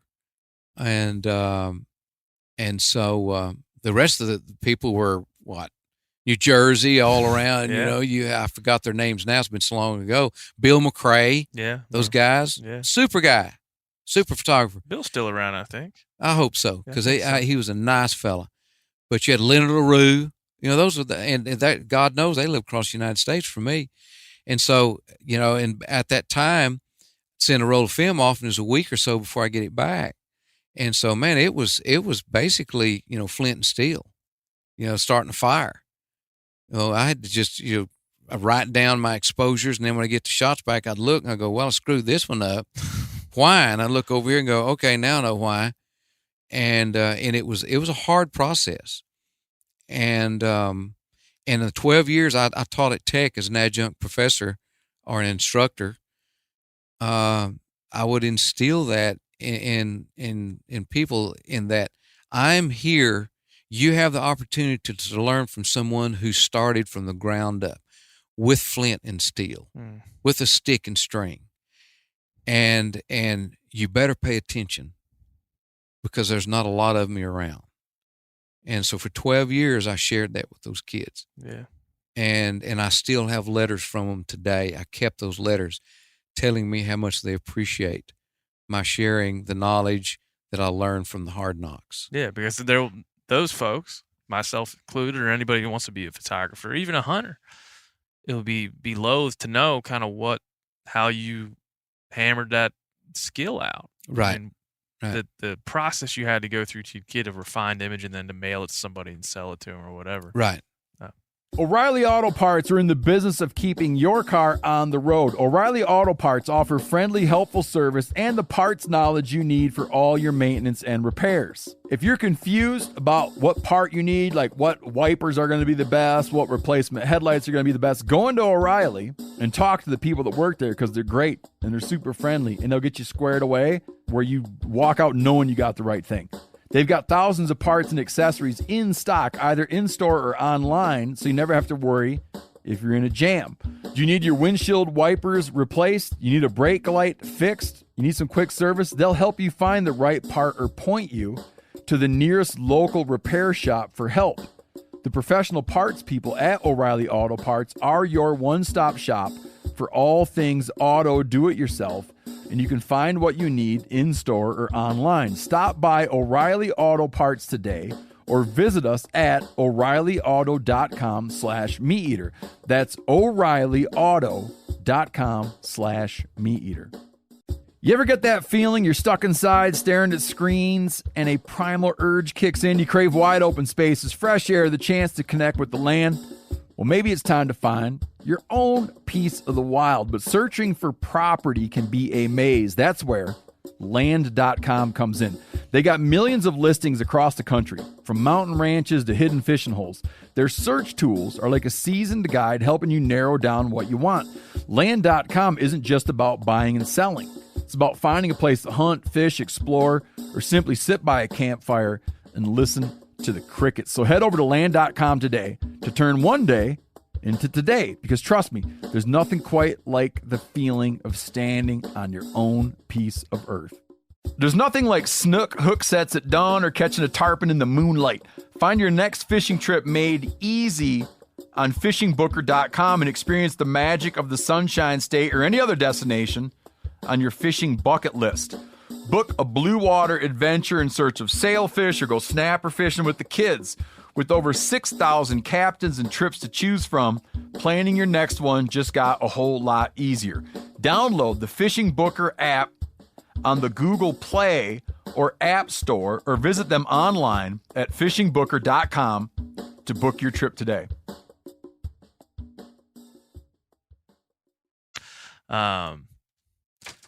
they won't know that. There's no way for anybody to, unless they Right. deliberately use that process, they won't Right. know this perspective you gain from doing Right. that. How much every image, probably by the time you got an image published, you Oh. had worked and refined and, Yeah. and checked and rechecked and sent Exactly. off. I talked to people I'd call in New York. I mean, a guy here in Benjamin, Texas, 258 people. Nobody knew where Benjamin was. They do now, but for the most part, I mean, a lot of people don't. But still, I would call the guys in New York and just say, what do I need to do to make a difference? How can I be better? Yeah. And luckily, they would talk to me. And you had Victor Clossy at Field and Stream at the time. Good guy, great guy. Talk to him, and he would share ideas with me. And I would try. I would go out and I'd hammer it out and try to do better. Yeah, I mean, in teaching those kids, I mean, I'm sure you learned something about how to construct your own ideas, the things that you've done. Like you said, you weren't sitting there thinking about, I got to have a style, but eventually, Right. just with the way you see things, the way the light plays, what you like to do. It all started out with a rifle in hand. Yeah. That was the source. That was the seed that grew into what I have today and what I do today, and the way I see life. What did you teach those kids? I mean, and you can't say all the lesson plans. It was, basically it was responsibility, especially when I was teaching at Junction, when it was, they call it an intercession. It was a 2-week class, a full semester crammed into 2 weeks. And the very first day, my TA and I laid out the battle plan. I mean, this was the way it was going to be done. You had to be on time. If you were not on time, if you were 3 minutes late, you were left. So get it, you learn up front. There will be no sleeping in. For 2 weeks, this is going to be a boot camp. And you will walk in the creeks. You will wade in the beaver feces at Independence Creek. If you have to, you will wade up to your chin in water to get the photograph. You will lay down in front of the rattlesnake. I don't care if you're afraid of him or not. I will keep the snake off of you, but you're going to lay down and get eye level because that is the best angle in which to shoot a rattlesnake. And I had people scared to death, shaking. But when it was over, they said, "Thank you for making me do that." Yeah. What are your favorite images that you've ever taken? Oh, I love photographing coyotes, because I love photographing deer. I've got photographs of big whitetails fighting, I've seen things from being out on some of these big outfits where other people can't go for the most part, and being able to see two big bucks go together, out in the middle of nowhere, not in a fenced area, but just be driving along a Polaris and all of a sudden crash, or be rattling and see 5 bucks come in and all of a sudden 2 of them turn on each other and, just go at it. I call them gladiators of the wild horse desert, because they're fighting to the death. As you saw in my home, I've got those 2 skulls locked together. Yeah. And things like that, or even a little simplistic photograph, like in the 80s, one day when I was living at the jailhouse there, before we built the annex, a snowy day, and I was bored, and I went out in a prairie dog town and photographed this little burrowing owl peering over a snowbank at me. Yeah, it's a wonderful photo. And just a great shot. It touches your soul. Just very simple images like that, are very memorable shots. It doesn't have to be some exotic thing. Some people say, well, how long did you wait for a certain image? Well, yeah, I waited one time, went out every day for like a month and a half waiting to catch a coyote, 2 coyotes fighting. That was tough, and like froze my butt off. It was in December, and stayed in an old blind built out of mesquite stumps. And I finally got the shot of 2 coyotes fighting. But just as significant is I came across a jackrabbit one day that accepted my friendship or my presence, and just laid down in the cool sand and stretched out and just basically went to sleep. And I was like 10 steps from him. And that was special. I'll never forget that. or making friends with two roadrunners who for all summer allowed me to hunt with them every day, and I could reach out and touch them. They allowed me to do that. It doesn't have to be something exotic to make it a great image. It's just the memory of making that image, what led up to that image that I'll never forget. That will always be special. Yeah. I mean, that's got to define the creativity. I mean, that's Right. a moment to be able to capture that relationship in some rare form. Like, that's a moment that you'll never be able to recreate. Right. But then you can share it with Right. many people as decided Right. to look at it Right. or come across it. Right. Yep. It's got to be important. Yep. You know? As a writer, I think of that all the time. I think that these words, while they mean something to me now, they'll forever be wherever they end up. They end up in a print magazine or whatever. Right. They'll forever be there in the form that they're in, and nobody can change that. Hopefully someday they'll read yours like we read Jack O'Connor's today. Oh, hell no. If I could be Billy O'Connor, Yeah. I'd just do just as well. But yeah, no, there's hopes of that, right? You have Sure. hopes that your ideas and your Sure. creativity somehow create an impact on the world. Right. And I enjoy writing. I don't write. I'm not a big time writer like Henry Chappell, Oh, yeah. a guy who I've collaborated with, who's just a spiritual writer, writes from the soul. But I spent a lot of time and work in association on several books with John Graves, who's one of the great writers, the late John Graves. Fabulous writer, published Goodbye to a River in 1960. And he influenced me greatly, his writing style. And if I feel like writing, I love to write. Yeah. I will not write on anything that I don't know something about. I could never be a news writer. Yeah. Yeah. But if I feel like for instance, I wrote a post the other day about the history of the jail there that I purchased in 1982, that was built in 1887, and I went through the history and the times of living there and the experience. And it was a long post, and I'm very proud of that post. I spent time and it's a good example of my writing style. And hopefully one of these days I'll be able to publish that in some little booklet of my writings, just columns that I've written in posts. Yeah, I mean, I think about writing in two ways. And then the first way is, I think, it's like hard. It's a painful process. It is. And I'm sure photography is that way for you. I mean, when I write a long form story, it is the worst.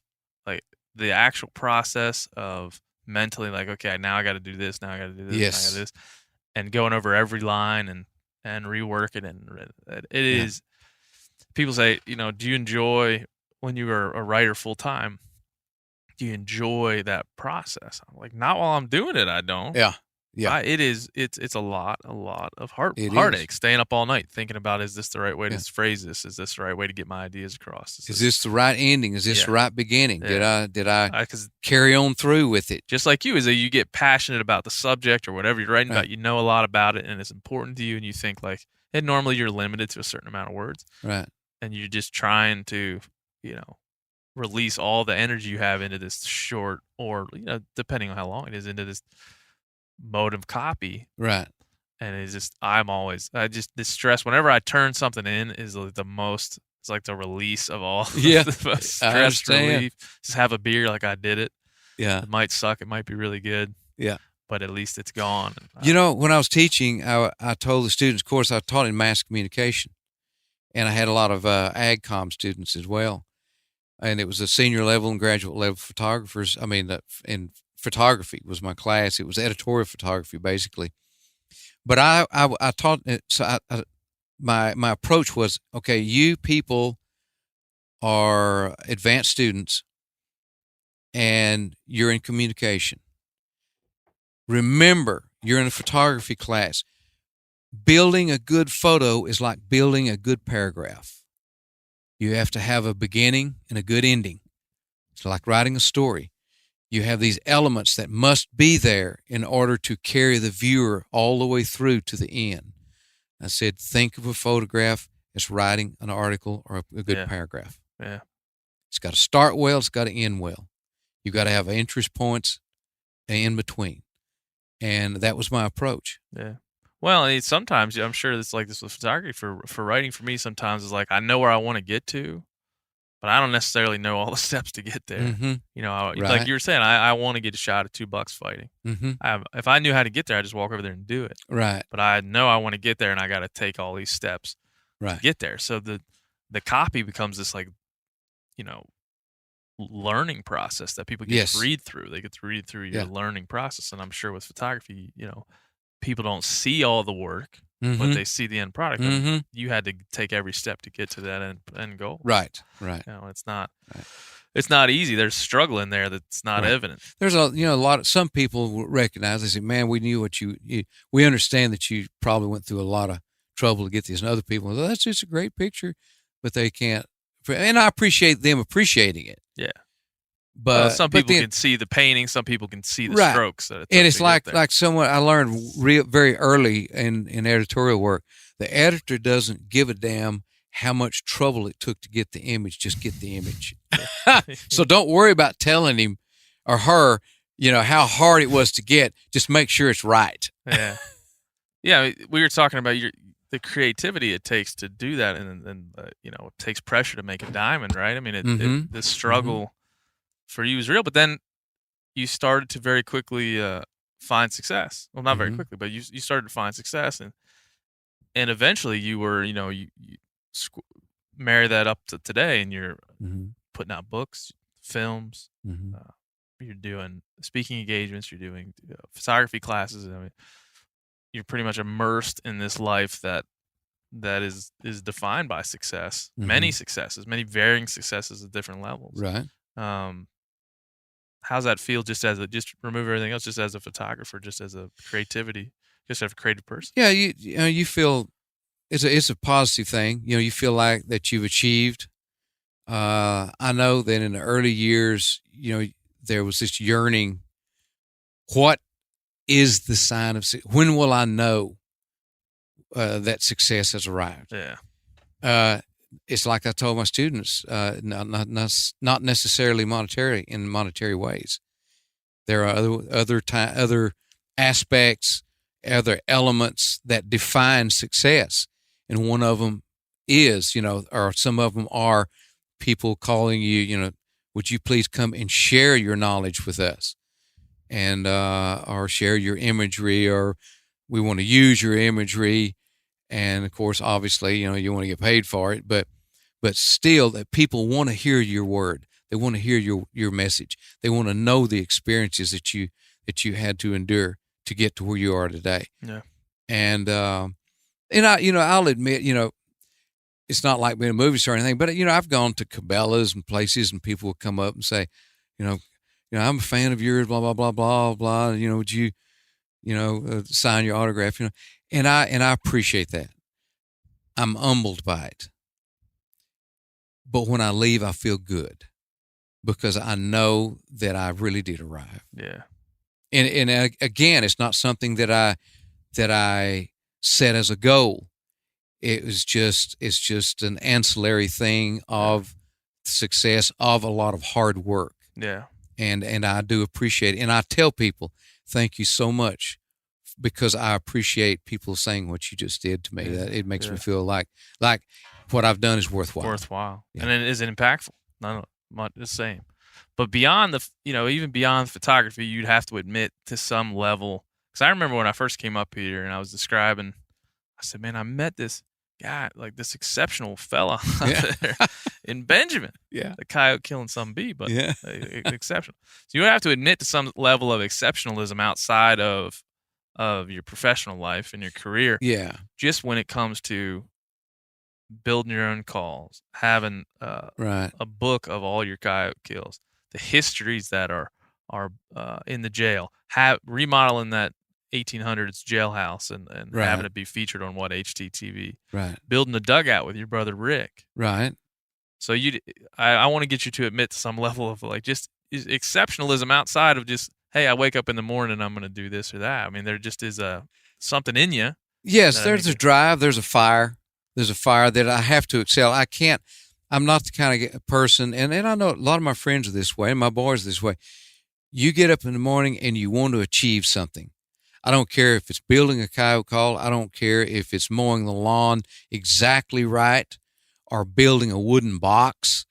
I want to know by the end of the day I have achieved something that I can take pride in, and something that is lasting, that I can turn around and view and go, I did that.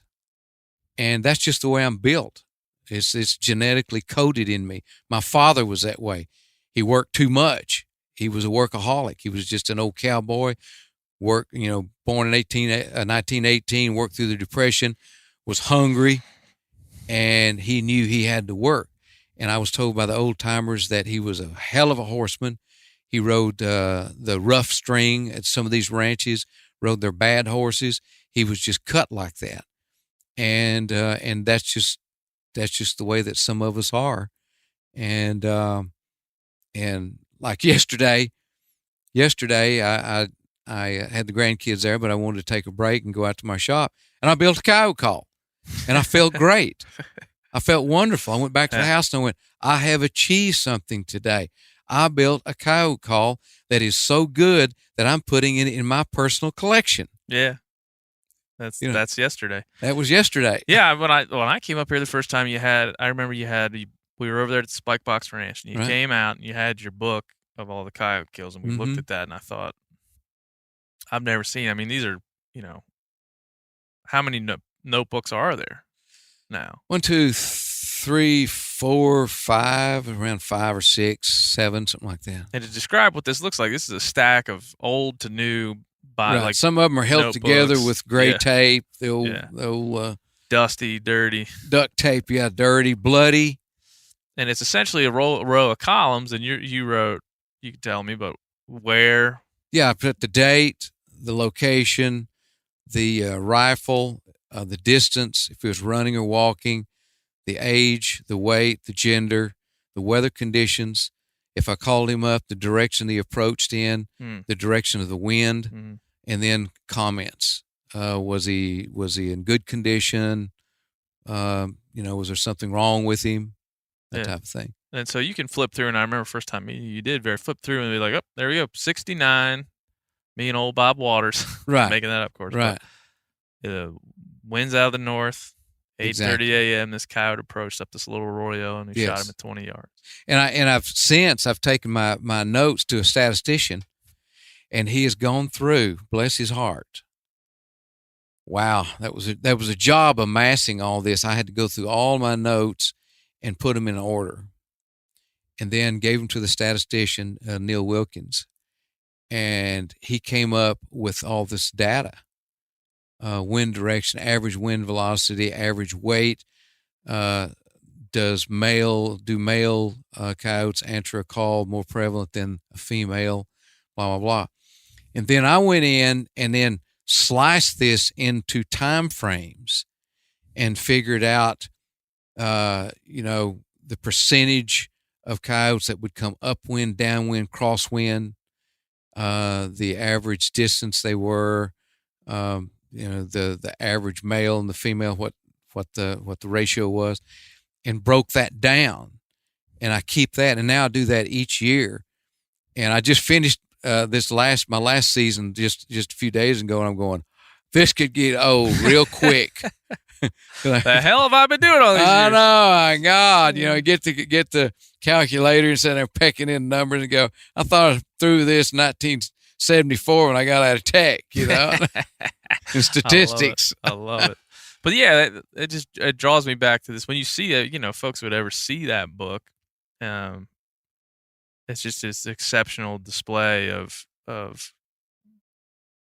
I'm not even sure, other than just say like there's an exceptionalism to the consistency with which over the years that you did that. That statistician, Neil Wilkins, told me, he said, this is very interesting because I doubt there is any data like this anywhere in the world. How could there be?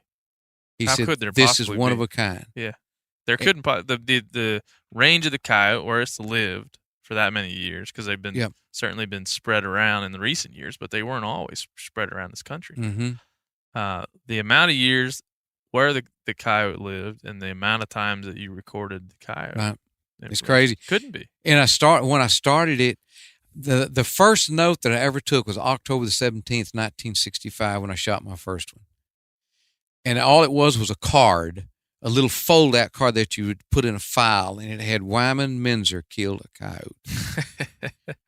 2:15 p.m., October 17th, 1965, with a 30-30 Marlin, with a 2.5 power scope, with a 150 grain bullet, shot running at 247 yards. Who was with me? My friend Kermit Woolley. That was the first note I ever wrote on hunting something. 1965. And then after that, I would just put 1, 2, 3, 4, 5, 6, 7. Then I'd put a mark through it. And then when I got to 100, I went, I'm going to start keeping more detailed notes. And then I started keeping them a little bit more detail, and then way more detail, and then got deeper into it. Yeah. And so now I've got and then there were years that I would kind of vary. I'd go, I'm too busy to put that many notes down, but I would document. I would document. Yeah. But I might not put the weather conditions or something like that. But now it's absolute. In the last, 8 or 10 years, it's absolute. I don't miss any notes. I even put if I kill the coyote, if I'm not photographing, I'll actually put a blood print. Yeah, you say I put my fingerprint and I put a blood spot. And I actually had dinner with one of the greatest cat men in America, researcher, Mike Tuis, who knows more about ocelot than any man in the world. And I told him about my notes, and he said, one of these days I would like to look at your bobcat notes and your blood prints, because we might be able to take DNA samples from those blood prints and find out something about the bobcats in your part of the country versus bobcats elsewhere. And that's one of the reasons I did that blood print, because I got to thinking, what if the old wolf trappers in the 19th century who exterminated the Texas buffalo wolf, I mean literally exterminated that wolf. I don't remember the subspecies, but it's Canis lupus. One of them was monstrabilis. And then there was another one. There's like 3 different wolves in Texas, gray wolves. But they exterminated the wolf. What if each one of those guys would have kept a blood print where they could take the DNA and compare it with the wolves in Montana, Wyoming, Minnesota, Alaska, Ontario, British Columbia? What if? And so I said, I'm going to start doing that. Yeah. So, and I won't realize it, but someday somebody might realize something from this that's positive. Yeah. And they will. It's no doubt about it in my mind. And it's to see you walk out with a big stack of things, you're like, that's a life right there. That is. It's a damn life. It is. That's it is a huge part of it. So the next exceptional thing that you've done, it's not in order at all, but you bought a jail. Yes. And then you remodeled said jail, lived in that jailhouse. We're talking an old 1800s stone jailhouse. Right. So why'd you do that? Because my ex-wife wanted it. That could be a whole nother chapter of the book, right? And I did. I mean, all I could see was a tremendous amount of work. But we hired a couple of guys who were really good freelance guys. They weren't your follow. You have to follow a line, this A, B, C, D, F, G. And these were the guys who would look at a blueprint and go, yeah, I think we can do this. Or they'd look at say, yeah, let's do this. It may not be the exact way it should be done, but this is probably the way that it would be stronger. And they lived here. One of them is deceased now, but one of them still lives here. And works for the Army Corps of Engineers, Tracy Cartwright. And so together we worked years on it. And it's a work of, I'm very proud of the place. We don't live in it now. It's more or less a museum, but it represents another era. And in my appreciation of history, I can go in there and I can pick up that old jail book and I can look at the name October 1887, W.E. Willis. Horse theft, the first guy ever thrown in there. Then you look down and a week later, W.E. Willis. W.E. was a popular dude here. He's a frequent And guest. then I put this on Facebook. this page, and here this guy writes. He said W.E. Willis was my great grandfather, and he and Mr. Drummond, I think it was, that's just down the line from him, was thrown in the state penitentiary and escaped. And W.E. was never heard from again. We don't know where he went. But this other fella turned up and lived a good life after that. But he said, we don't know where W.E. went. He just disappeared. It's amazing. That's all this stuff just pops up. It's amazing. Yeah. If you got your eye on history, it's always going to connect to something. Yeah. It's just all. And, and I bought that jail in 1982. And so it was around 100 years old. 108, basically 100 years old. And then it was like yesterday, I get this email from this guy that tells me about W.E. Willis. Unbelievable. And I've been looking at his name since 1982. And you guys worked on that jail for how long? Oh, geez. It took 2.5 years. Was it crumbling when you bought it? It was in horrible condition. The windows were all broken out, raining in the windows. The rock was disintegrating. It was just terrible. And so it just took, we bought the thing for $6,000. It took, I looked at the old notes, the old entry in the courthouse, in the county notes, and it cost $6,000 to build it. I paid $6,000 for it in 1982, and put about $60,000 in it to refurbish it, and it's quite a deal. HGTV's been there 3 times. Yeah, and that's beautiful. Step and it's inside of it, like when Yeti came and they did all their interviews in the jail. And then a year ago, this past June, Best Made out of New York City came and shot their catalog, some of it in the jail. It's just a really neat place. And when people come in, sometimes someone will stop and say, man, that's a neat place. I said, how would you like to go for a walkthrough? Would you really take me through that? I said, sure, I got some time. One day I stopped, and there's 3 guys standing in the ditch. I said, can I help you? And they said, no, not really. I said, well, I own that place right there. I said, would you like a visit? And there were 3 Texas Rangers. No kidding. They said, oh, you take us through there? I said, sure. I said, well, give me a minute. And I parked, took them through there. And I mean, they were so happy, so thankful. And of course, one of the guys that used to live in there in the 20s was a Texas Ranger when he died, Homer T. Melton. He's an old buddy of mine. And he'd tell me stories of when he was a kid leaving the jail in the 1920s during the Prohibition years, and all the people his daddy threw in jail, including the sister of Ernest Tubb, the country singer Ernest Tubb. Ernest Tubb. Yeah. Yeah. Jules Snelson. And that, when you walk through that place, you've kept it, you've updated it to this beautiful, it could be a bed and breakfast. Oh, yeah, it could. It could. But it still has the original bars on a lot of the windows. It still has all the bars original. are still there.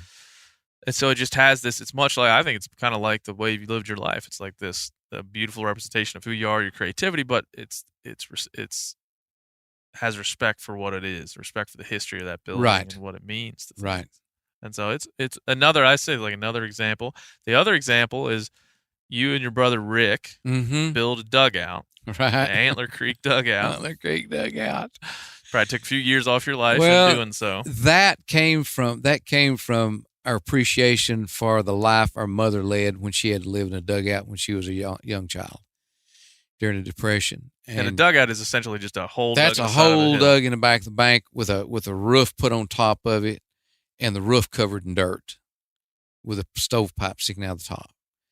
And we worked from February of, I think, 2015, and we finished that thing in like about November of 2015. And we'd work on it, on weekends, but the main thing is like we consistently, and we had a plan. Let's do A, B, C, D, F, G. I actually saw a dugout in the 60s when I was cowboying on the ranch, and it was a one-man dugout. And I remember the construction of it. I remember getting on my hands and knees and looking inside and seeing how they had the ridge pole and the support poles. And so that's the way we built it. Yeah.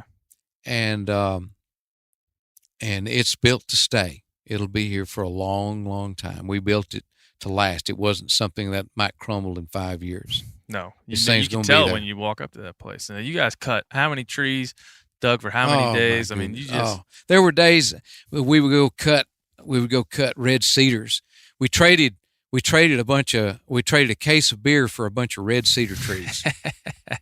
And we would go out, and I remember What kind of beer? Wait, what kind of beer was it? We told the guy just buy something, we'd pay for it. It might have been some Coors Light. I don't know. There you go. Preferably it was Dos Equis, but anyway, yeah.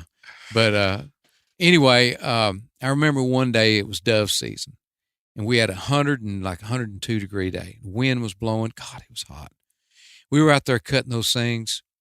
They weigh like 150 pounds each, 25 feet long. Was carrying them out after we cut the limbs off of them, load them in a trailer. And here come the game warden driving up. He'd been watching us, and he thought we were dove hunting. And he's a good guy, great guy. He said, I thought y'all were hunters, and I was come to check your license. I said, no, we're just cutting these trees, working on our dugout. I said, man, if you're going to give us a ticket, give us a ticket. If you're not going to get out and help us or give us a ticket, just move on, man. He said, I believe I'm going to leave. There's men at work here. And men at work. But we cut, oh my geez, I don't know how we survived through that. Because I remember one day shoveling dirt onto that roof for 6 hours. Yeah. 6 hours. And I didn't know at the time I had like 90% blockage. Yeah, we were talking about that. Next year, in December of 2016, I had to have a stent in my left artery. Well, talk about wanting to achieve something. I mean, there is zero reason for you guys to build that, like zero practical reason for you guys to build a dugout. Right. It was just an appreciation for an old way of life. Yeah. And like you said, we'll be there for. Right. We can go there, take our kids. We can go there and take friends. We can celebrate. We can open a bottle of wine on a fall evening or spend the night, get up on the deck and sit up there and listen to the wild turkey and listen to the birds call and say, that's the sound of winter. That's the sound of spring.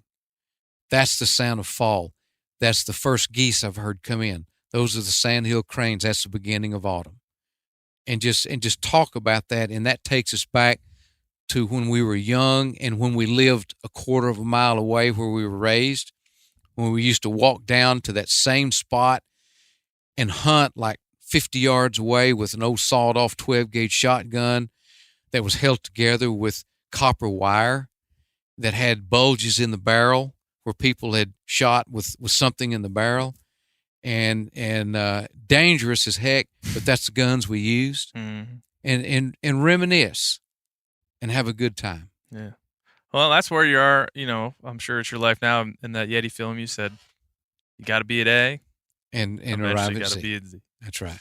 So you're at Z. You got grandkids. Would you say 7 grandkids? 7 grandkids. Yes. A wonderful wife. Great home here. Lots of friends. Lots of memories. Lots of artifacts from your life and other folks' lives that you've appreciated. I mean, what's the feeling when you get up in the morning nowadays? I mean, Again, it's what can I do today? What can I do today that I can achieve something? And I suppose it'll never change. I want to achieve, and I don't care how minimal it is, how insignificant. People go, why are you building that little old call? It's because I want to. Yeah. And I want it to sound just right to where I can put it down and say, I have achieved something positive, something that I can use or I cannot use, but it's something that someday someone will look at with my initials and say, he built this. Yeah. This is from Wyman Meinzer. Yeah. And there's a lot of that. Hopefully I mean, you're a part of this land. This land's a part of you. I'd like to think so. I think that's true. Definitely as part of me. It shaped my whole life. It shaped my soul. I mean, it's from a child. I mean, it's the light, the roughness of the land, to the American collared lizards that used to fascinate me, to the bones of a mammoth sticking out of a creek bank, finding a buffalo skull. All those things have created the foundation for what I am today. What would you say? I think I know what you'd say, but what would you say to somebody who?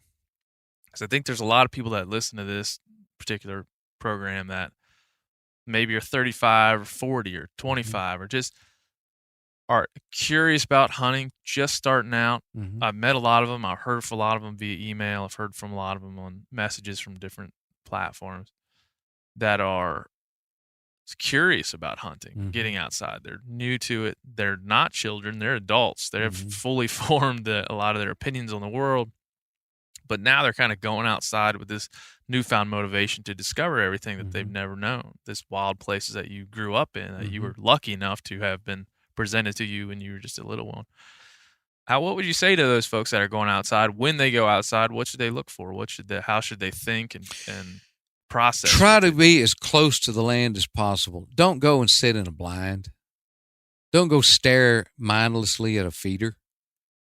Take that rifle if you're going to hunt. Take that shotgun. Take the pistol. Take the bow. Go out and read sign and wonder why. Why that animal was walking or heading in that direction on that particular day. Why were there so many snake tracks today and not so yesterday? Ask yourself the questions and try to find the answers. And just be a thinker. And don't just walk out with a gun and say, I'm going to go kill something and I'm going to be happy, because that's not what it's about. Be a part of the land. And learn, yeah. Be aware. Be aware. Be a part of the land. Be aware and appreciate and have reverence. Yeah. How would you describe your reverence for this place reverence from everything to roadrunners to quail? I know I look at each creature and I know it's the reason for its existence. I know its job. I know its place in the ecosystem, and I appreciate it. I don't kill rattlesnakes. I avoid them unless I'm taking photographs. I've crawled down into a den of rattlesnakes and there'll be 10 or 15 rattlesnakes all around me, but I just go down there to take photographs and I get up and leave. I get my images. I've enacted my creative duty for the day, and they didn't bite me. And for that, I appreciate it. And I invaded their place, and so I leave. But I have reverence for them. Now, I don't want them in my house. I'd rather they not be in my yard. But whenever I see them anyplace else, I go, hey, you belong here. I have reverence for you, and I know and I understand your job. Yeah. Is there a way that you would, as we talked a lot about last night at dinner and this morning and throughout this visit, about how the difference in the types of people, types of humans in this world, we label them with different labels, but there's we talked about soft and hard. We talked about liberal and Republican. We talked about a lot of different types of people, but there certainly is people that enjoy wildlife, people that enjoy going outside, people that don't do that. But as I said before, there's some chunk of people in the middle that just didn't have the luck or the circumstance that you had or even I've had in my life. And they're curious, but never been presented that. How do you feel after all your years of doing this, that if somebody said, I have no idea about anything, I've rarely ever been outside, how do I approach this stuff? I think that's important. Well, they need to isolate the point of interest that they're seeking. Read up on it and then go out and just try to experience it. If you have to go to a state park, go to a national park, go hike, but be observant, be aware, and just take notice, of all your surroundings, from the vegetation. Understand that there's plants that blossom in the fall. Why do they? There's plants that blossom in nightfall and not during the daytime. And recognize that, study it, recognize that some plants are essential for the existence of some species of animals. Understand that sticky lote bush with thorns 3 inches long that produces that little purple berry that has a consistency of a near rotten apple is one of the most sought after food items of coyotes in May and early June that's on the land. and know that all those mesquite beans dangling from the limbs will soon be eaten by deer, wild hogs. It is an essential food item for all these animals. Unfortunately, some of them spread the seed, while also, like the coyote, when they eat a mesquite bean, they virtually kill the viability of that seed. And people don't know that. It's amazing how many people around here think, well, coyotes spread mesquite. No, they don't. Hell, I was involved in research and we proved otherwise. Yeah. Cattle spread it. They actually scarify the seed to where it grows better and faster. Fertilize it. But when it goes through a coyote's digestive system, it kills the seed. Now, understand small things like that and just learn. Begin at the bottom, begin slow with easy things and work your way up.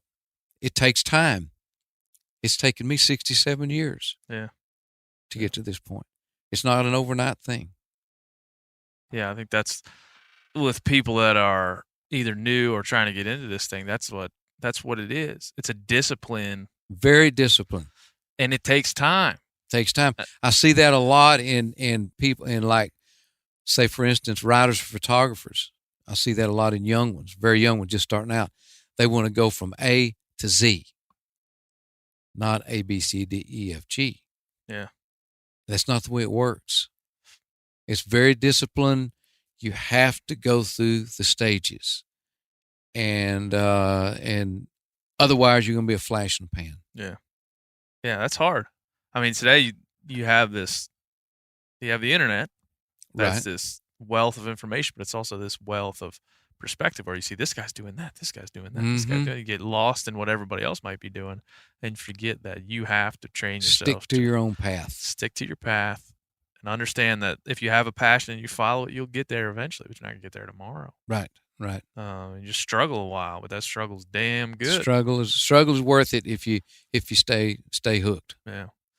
Well, you certainly lived the outdoor life, and for Field and Stream to call you one of the 10, that's a big deal. That was pretty cool. Yeah. That was cool. I remember a guy, I'd forgotten all about it, and a writer, I think from Iowa or somewhere, he called and he said, I'm doing interviews with 10 guys from Field, they picked my Field and Stream, and so I interviewed with him and totally forgot about it. And then a friend of mine, Al Brothers, who's an old timer, 80 some odd years old in South Texas, called me one day and said, "Have you seen Field and Stream?" I said, "No." He said, "Well, you need to see it." I said, "Okay, Al, I'll get me a coffee." And he said, "You're in it." I said, "Well, what did I do?" And he told me, he said, "You were selected as one of the top 10 outdoor legends in America." And I went, "Really?" And then I went, I remember the guy interviewed me. And it was cool. That is cool. It's really special, and I appreciate it. And I think that was the last published issue. All the rest of it's online. I think so. There's some that it was online, the part that I read. Yeah. But that gave me a smile. I thought, yeah, that's right. Yeah, I've got the hard copy. I got the last hard copy. That's right. Yeah. Well, I mean, there's no way to help folks understand like your ethos. So I thought hopefully this conversation has, but your ethos and your way of life and how that's led you to where you are. But is there one philosophy or ideology that you've had? I mean, we've talked about the hard work and the work ethic. Is there some parallel philosophy that we can end with that'll really wrap it up? A lot of pressure now, I know. Yeah. Basically it's having willingness to work hard and have that passion. You've got to have the passion. I remember an old photographer one time that I met from Medicine Lodge, Kansas, and I was just in the early years. And we were out together on a ranch shooting photographs. It was early in the morning, and the cowboys were saddling up before the sun came up, and I was up on a hill ready to start shooting. And he told me later, I said, "Well, I don't know. This is hard business." And he said, "You'll do well. You've got a fire in your gut." I'll never forget that. Fire in your gut. Yeah. Well, I mean, I thank you because, I'm getting ready to move out of Texas and go on another little adventure here with my family. But it's been good to visit with you the times I've been able to do it here. It's been an honor for me. That's been an honor for me. You've been special for me, and I'm glad our paths crossed some time ago with the Winchester coyote hunt. Well, and I'll always be able to say that I think we sat 15 coyote stands in our time together, and I think you called it 16 coyotes. Now, I didn't always do my job. Well, I didn't always do my job with the rifle. We all miss. Believe me. My notes don't tell about the misses. There's no book of misses? No. Come on. Well, I could have a book of misses that long. But, yeah, I always think of, through my lifetime, there's people you meet and there's impacts that people have on you, and just the person that you are, it means a lot to me, a lot of people. And it's thank you. And I hope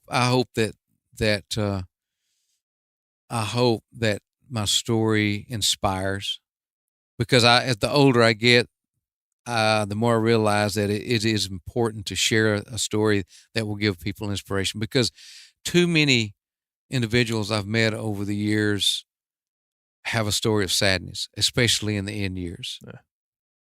And they wish they would have. And many times after one of my presentations, I've heard people say, I wish I would have. Yeah. Yeah.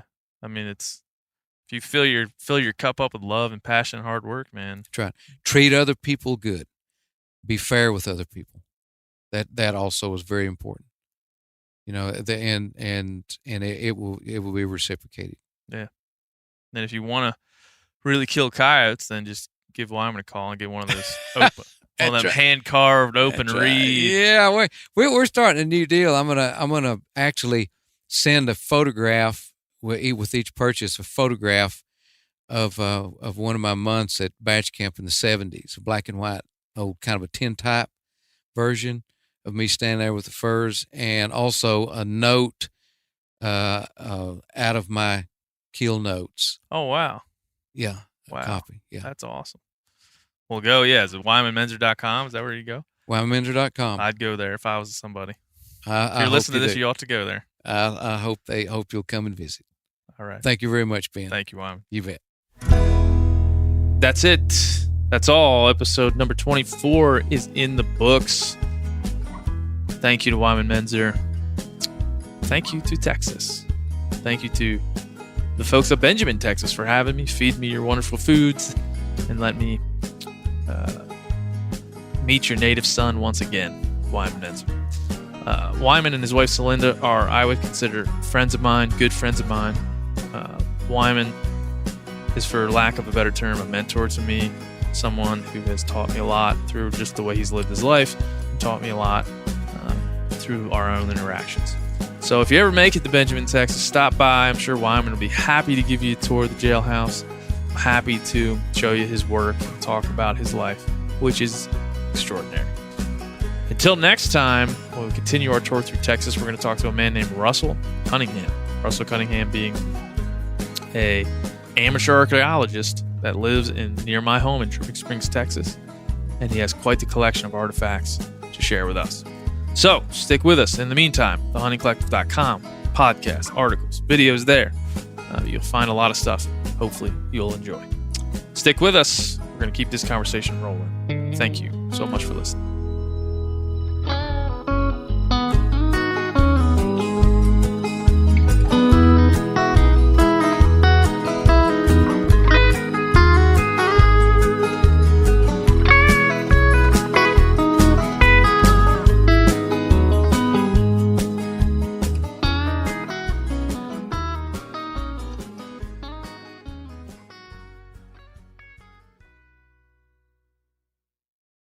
You ever get that feeling the walls closing in, the concrete jungle suffocating you? You crave some wide open spaces, the chance to connect with nature, maybe in a spot all your own. Well, head over to land.com.